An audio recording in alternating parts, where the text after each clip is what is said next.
Hi friends, பால் கொழுக்கட்டை எப்படி செய்யுதுன்னு பார்க்கலாமா?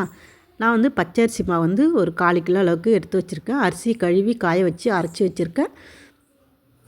இப்போ ஒரு முடி தேங்காய் எடுத்து துருவி வச்சுருக்கேன். அதையுமே வந்து மிக்ஸி ஜாரில் போட்டு நல்லா ஓட்டிக்கலாம். கொஞ்சம் இதில் வந்து நான் பால் எடுக்க போகிறேன். அதுக்கிடையில் வந்து ஒரு 2 ஸ்பூன் அளவுக்கு நான் தேங்காயும் எடுத்துக்கிறேன். இப்போ நான் மாவு பிசையறதுக்கு முன்னே ஒரு 2 ஸ்பூன் அளவுக்கு தேங்காய் பூ வந்து அதில் போட்டுக்கிறேன் நான். அப்போ தான் வந்து அந்த மாவு வந்து நல்லாயிருக்கும். நம்ம மென்று சாப்பிடக்குள்ள உருண்டை வந்து நல்லாயிருக்கும். இதில் வந்து ஒரு பிஞ்ச் அளவுக்கு உப்பு போட்டுக்கிறேன். தண்ணி வந்து நல்லா கொதிக்க வச்சுருங்க. ஒரு ஸ்பூன் அளவுக்கு நான் சர்க்கரையும் போட்டுக்க போகிறேன். இப்போ அந்த மாவுலேயே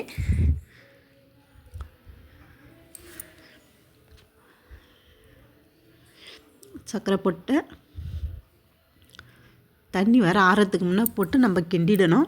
கை வச்சு கிண்டாதீங்க, ரொம்ப கொதிக்க இருக்கும். இந்த மாதிரி கரண்டி வச்சு நம்ம வந்து கிண்டி விட்டுக்கலாம்.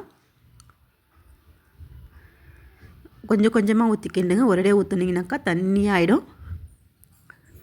கொஞ்சம் கொஞ்சமாக விட்டு தண்ணி விட்டு நம்ம பிசைஞ்சிக்கலாம் மாவை.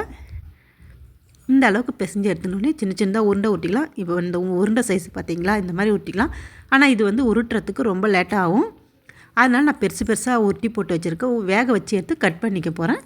பக்கத்துலேயே நான் வந்து 1 லிட்டர் பால் வந்து அடுப்பில் போட்டிருக்கேன். இந்த பால் கொழுக்கட்டைக்கு பசும்பால் 1 லிட்டர் போட்டிருக்கேன். தண்ணி ஊற்றாத.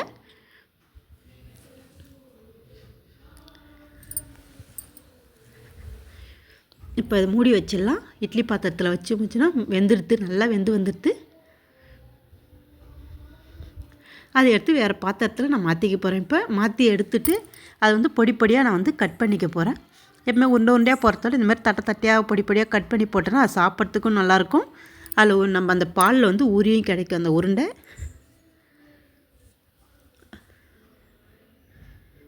ஆவி பறக்குது, கை சுடுது. இப்போ இந்த மாதிரி வந்து நான் எல்லாத்தையுமே வந்து கட் பண்ணி எடுத்துக்க போகிறேன். இந்த சைஸில் கட் பண்ணிக்கோங்க. இப்போ எந்த அளவுக்கு உதிரியாக வந்துருச்சு நம்மளுக்கு. இப்போ கொதிக்கிற பாலில் அது போட்டு கொஞ்சம் நேரம் கொதிக்க விட்டுடலாம். ஒரு 5 நிமிஷம் இல்லை ஒரு 10 நிமிஷம் வந்து கொதிக்க விட்டுடலாம். ரொம்ப நேரம் கொதிக்க விடணும்னு அவசியம் கிடையாது. ஏன்னா வந்து ஏற்கனவே ஆல்ரெடி வெந்துடுத்து இந்த மாவு. இப்போ வந்து நான் 1 ஸ்பூன் அளவுக்கு மாவு வந்து கரைச்சியும் வச்சுருக்கேன். ஏன்னா வந்து எப்போவுமே வந்து பால் கொழுக்கட்டைக்கு கரைச்ச மாவு கொஞ்சம் ஊற்றுனீங்கன்னா தான் கொஞ்சம் திக்னஸ் கிடைக்கும். மாவு அந்த கொழுக்கட்டையோட டேஸ்ட்டும் நம்மளுக்கு நல்லாயிருக்கும். கொஞ்சம் தண்ணி விட்டு அந்த மாவை கரைச்சி வச்சது அந்த பால்லேயே ஊற்றி நல்லா கிண்டிடுறேன். கொஞ்ச நேரம் கொதி வரட்டும். கொதிச்சா தான் அந்த மாவு வெந்து கிடைக்கும். ஒரு 1/4 கிலோ அளவுக்கு நான் சர்க்கரை எடுத்திருக்கேன். ரொம்ப சர்க்கரை போட்டால் ரொம்ப ஸ்வீட்டாக இருக்கும். அதனால் இது வந்து 1/4 கிலோ இது வந்து நம்மளுக்கு கரெக்டாக திட்டமாக இருக்கும். இந்த பாலுக்கு 1 லிட்டர் பால் நம்மளுக்கு சுண்டிடும். ஃபைனலாக இப்போ வந்து நான் தேங்காய் பால் நம்ம துருவி வச்சுருந்தேன்னா ஃபஸ்ட்டு ஒரு 1/2 மூடி அது வந்து திக்காக ஒரு பால் எடுத்துருக்கேன். ஒரு 1/2 கப் அளவுக்கு ஃபைனலாக போட்டு அடுப்பு நிறுத்தி மூடி வச்சுருங்க. ஒரு 5 நிமிஷம் கழிச்சு அது திறந்து பார்த்திங்கன்னா நல்லா பால் கொழுக்கட்டை ரெடியாக ஒன்றோட ஒன்று மிக்ஸ் ஆகி போய் திக்காக இருக்கும். இந்த மாதிரி ஒரு பவுலில் எடுத்து மாற்றி சாப்பிட்லாம். சுட பால் கொழுக்கட்டை ரெடி. வாங்க சாப்பிட்லாமா?